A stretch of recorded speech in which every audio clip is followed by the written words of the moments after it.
So how big is this one?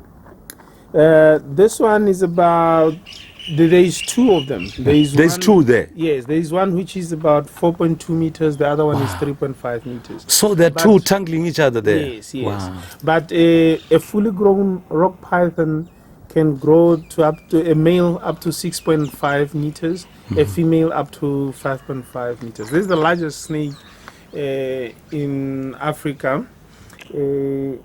and it's a constrictor. It's a non-venomous.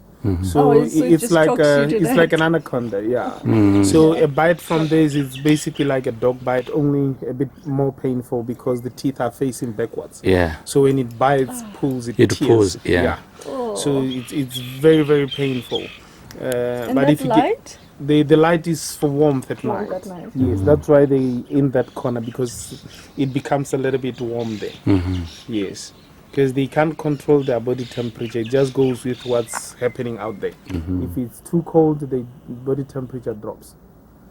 You see. Wow. And it's you'd find that you spend a little bit in winter in terms of feeding, because they don't eat a lot. Yeah. It's cold, so they're not able to digest their food very quickly. So when we feed them beginning of winter, we probably feed them once a month.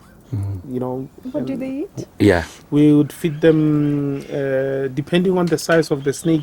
These guys would eat rabbits, eat chickens, grown chickens.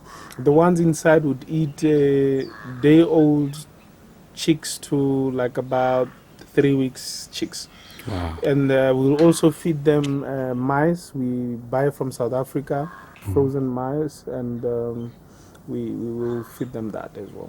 So before eating like a chicken, would it go around it and constrict it before Yes, and mush it this out? one would basically do that, yeah.